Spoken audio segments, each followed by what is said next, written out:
بسم اللہ تفسیر جلالین کا سبق جاری و ساری ہے۔ اور کل ہم نے پڑھا تھا مشرکوں کے بارے میں کہ جب وہ قیامت والے دن ایک دوسرے سے کیسے سوالات کریں گے، کیسے خاموش ہوں گے۔ اور آج قیامت والے دن جبلوں کے ساتھ کیا معاملہ ہوگا وہ آج پڑھیں گے۔ پڑھتے ہیں وَيَسْأَلُونَكَ عَنِ الْجِبَالِ، وہ آپ سے پوچھ رہے ہیں جبلوں کے بارے میں، پہاڑوں کے بارے میں کہ کیف تکون یوم القیامت، کہ وہ جبال، وہ پہاڑ قیامت والے دن کیسے ہوں۔ فَقُلْ يَنْسِفُهَا رَبِّي نَسْفًا، تو آپ کہہ دیجئے انہیں کہ میرا رب ان کو ریزہ ریزہ کر دے گا۔ بِأَنْ يُفَتِّتْهَا كَالرَّمْلِ السَّائِلِ، یعنی اس کو ریزہ ریزہ کر کے پھینک دے گا جیسے پھینکی ہوئی مٹی ہوتی ہے۔ رمل کہتے ہیں مٹی کو، یا پھر جو ذرے ہوتے ہیں مٹی کے، جب وہ ہوا میں پھینکے جاتے ہیں تو وہ اس کے ساتھ ان کی تشبیہ کی گئی کہ جس طرح ریتی کو پھینکا جاتا ہے ہوا کے اندر، اسی طرح جبلوں کے ساتھ معاملہ کیا جائے گا۔ ثم یطیرو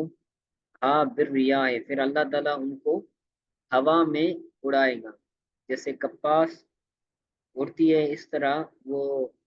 پہاڑ قیامت والے دن ہوا کے اندر اڑیں گے۔ فَيَذَرُهَا قَاعًا صَفْصَفًا، پھر اللہ تعالیٰ ان کو ہموار کرے گا، قاعًا مانے ہموار کرے گا، اور چٹل میدان بنائے گا، یعنی جبل اور زمین دونوں آپس میں کیا ہو جائیں گے، ایک برابر میں آ جائیں گے۔ ویسے تو کیا ہوتا ہے، جبل زمین سے بلند ہوتا ہے، تو جب یہ اللہ تعالیٰ فرمائے گا تو پھر یہ کیا ہو جائے گا، جبل اور زمین یہ دونوں برابر ہو جائیں گی، کوئی ان میں سے بلند نہیں ہوگا۔ مستنبتاً، قاعن کی معنی بتائی یعنی ہموار، مستوین یعنی برابر، اسے چٹیل میدان کہتے ہیں۔ آگے ہے لا ترى فیہا عوجا ولا امتا، تو ان پہاڑوں میں، ان جبلوں میں کوئی ٹیڑھا پن نہیں دیکھے گا، ولا امتن، اور نہ ہمواری دیکھے گا۔ امتن مانے نہ ہمواری، عوجن مانے ٹیڑھا پن، انخفاضا ٹیڑھا پن، امتن کا مطلب ہوتا ہے ارتفاعا یعنی بلندی، کہ پہاڑ جو ہوتے ہیں وہ زمین سے بلند ہوتے ہیں تو وہ بلندی کوئی نہیں ہو۔ یومئذ یتبعون الداعی، مصطفیٰ، جی یہ پیچھے ایک لفظ کا معنی پوچھنا آپ سے، انخفاضاً یعنی ٹیڑھا پن، جی، انخفاضا یعنی ٹیڑھا پن، اور امتن امتن مانے بلندی۔ جی سر۔ یومئذ یتبعون الداعی،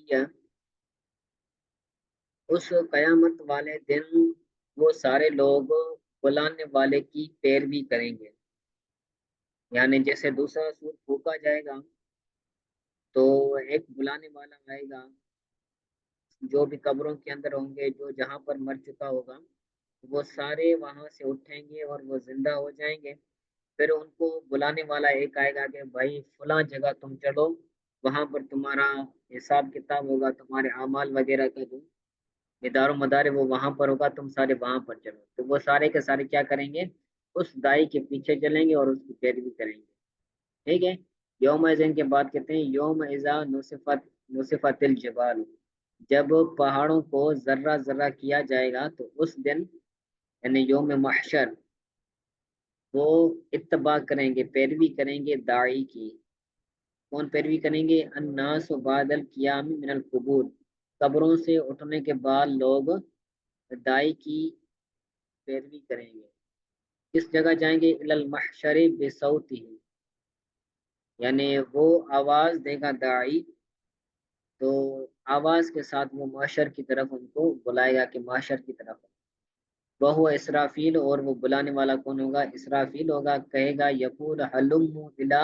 ارض الرحمن، رحمان کی عرض میں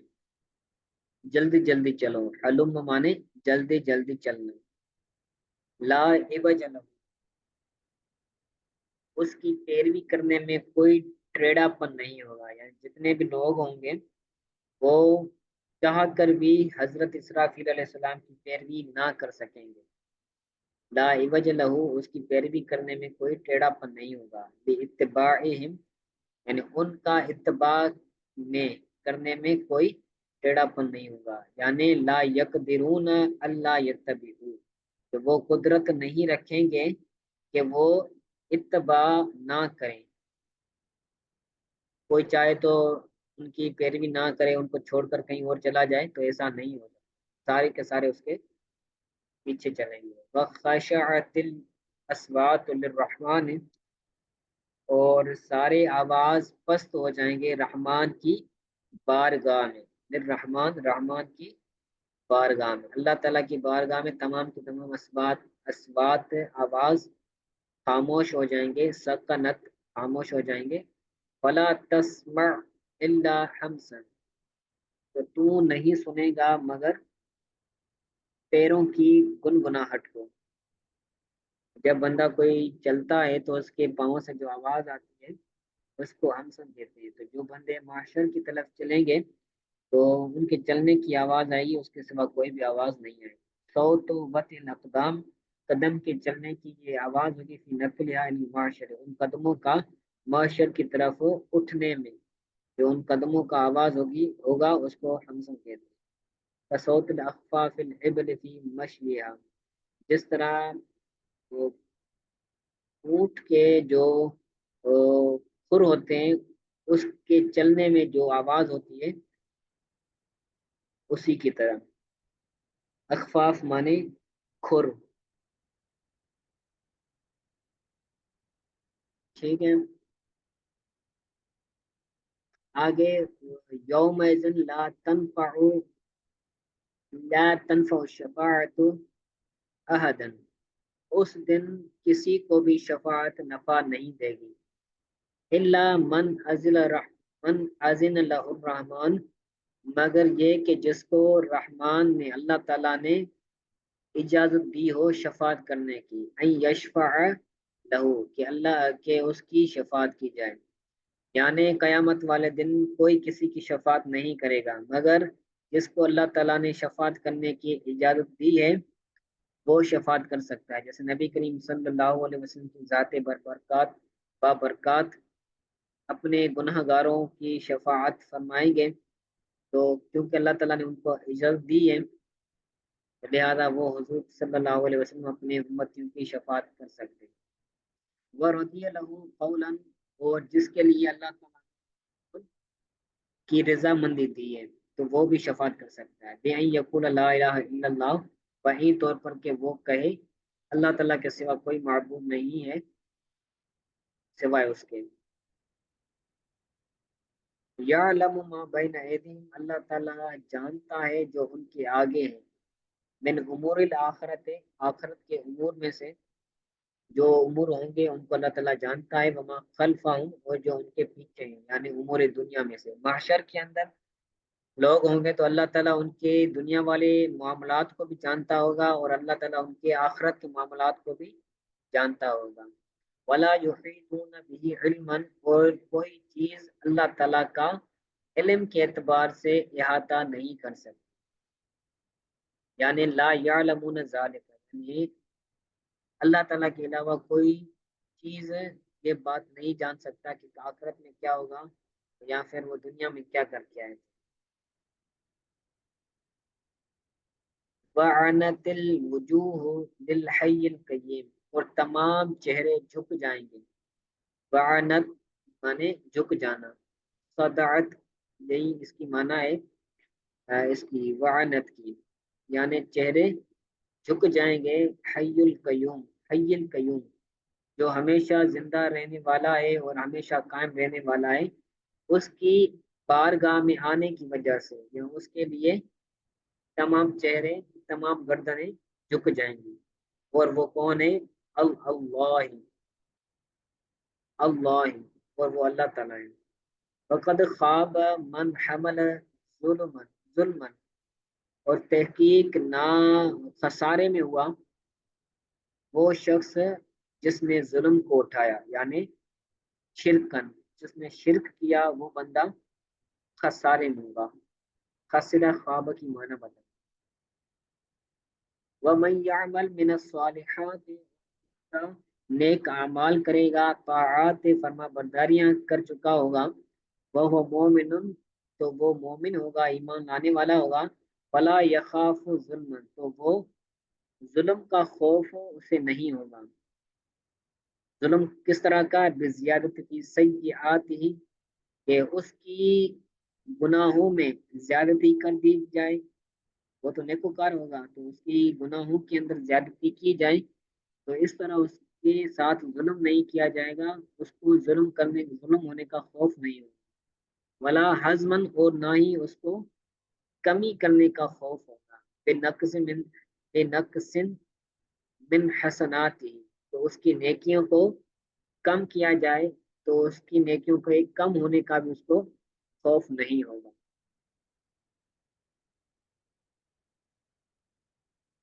کذالک انزلناہ قرآنا عربیا وصرفنا فیہ من الوعید، اسی طرح ہم نے اس کو مانے قرآن کو نازل کیا، قرآن پڑھنے والا، اور عربین، عربی کے اندر ہم نے اس قرآن کو پڑھنے کے لیے عربی زبان کے اندر نازل کیا۔ کذالک، اس کا عطف ہے علی، معطوف علی کذالک نقص، پیچھے جو گزرا تھا کذالک نقص، جہاں سے کل کا سبق شروع ہو رہا تھا، تو اس پر کذالک کا اس کا عطف ہے، اور یہ معطوف ہے اور وہ معطوف علیہ ہے۔ اے مثل انزال ما ذکر، یعنی جس کا ذکر کیا گیا اس کے انزال کی مثل یہ بھی ہے۔ وہ ضمیر کا مرجع بتایا، یعنی القرآن، قرآن یہاں پر لفظی معنی میں ہے، یعنی جس کو پڑھا گیا ہو، جس کو پڑھا جاتا ہو۔ وصرفنا فیہ من الوعید، اور ہم نے بیان کیا اس قرآن کے اندر وعید، یعنی کسی کام کو نہ کرنے کی وعید، اور نہ کیا، کررنا یعنی بیان کیا، کیوں بیان کیا؟ لعلہم یتقون، تاکہ وہ بچیں اس سے، الشرک، شرک سے بچیں، او یحدث، یا پھر یحدث القرآن، یا پھر وہ قرآن ان کو بتائے نصیحت، ذکرن مانے نصیحت، بے ہلاک من تقدمہم من الامم، تو پچھلی گزشتہ امتوں میں سے جو ان کے ہلاک ہونے والے لوگ ہیں ان کا ذکر بیان کرے، تاکہ وہ یعتبرون، تاکہ وہ عبرت حاصل کریں۔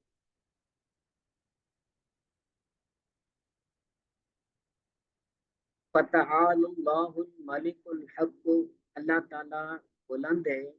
الملک بادشاہ ہے، الحق حق پر ہے، اما یقولون، یقول المشرکون، اس سے جو مشرکین کہتے ہیں۔ اللہ تعالیٰ ان تمام چیزوں سے پاک ہے، مبرہ ہے، منزہ ہے، جو مشرکین کہتے ہیں، یعنی اللہ تعالیٰ کے ساتھ دوسرے چیزوں کو، دوسرے بتوں کو، دوسرے چیزوں کو شریک ٹھہراتے ہیں، اللہ تعالیٰ اس سے پاک ہے۔ ولا تعجل بالقرآن من قبل، من قبل ان یقضى الیک وحیہ، وہی آنے سے پہلے، یقضى الیک وحیہ، وحیہ یعنی وہی آنے سے پہلے آپ قرآن کے اندر جلدی نہ فرمائیں، اقراءتی یعنی قرآن کو پڑھنے میں، یعنی یفرغ جبریل من ابلاغی، حضرت جبریل علیہ السلام قرآن کو ابلاغ پہنچانے میں، یفرغ فارغ ہو جائے گا، یفرق الجبریل جبریل علیہ السلام قرآن کو پہنچانے میں فارغ ہو جائیں گے، یعنی آپ کو وہی پہنچا دیں گے۔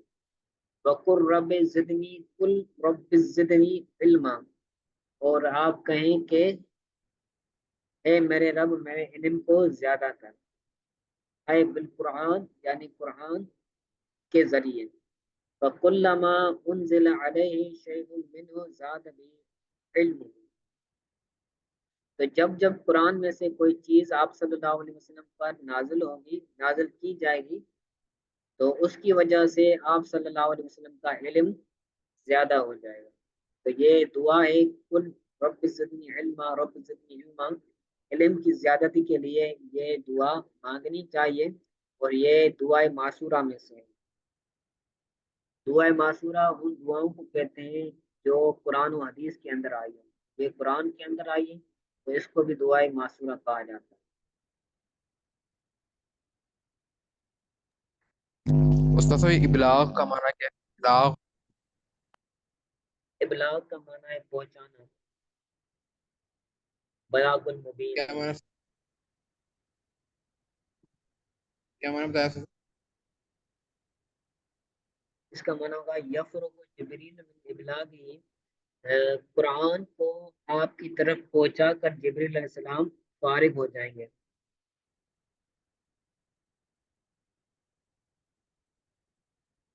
یعنی پہلے کیا ہوا تھا کہ کچھ عرصے کے لیے وہی آنا بند ہو گئی تھی، تو جس وجہ سے حضور صلی اللہ علیہ وسلم کچھ معاملات کے اندر آ گئے تھے، تو اللہ تعالیٰ کی طرف سے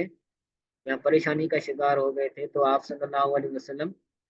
کو اللہ تعالیٰ دل جائے دینے کے لیے، ان کو ایک دل جوئی کرنے کے لیے یہ آیت نازل فرمائی ہے کہ آپ جلدی نہ فرمائیں، قرآن کی وحی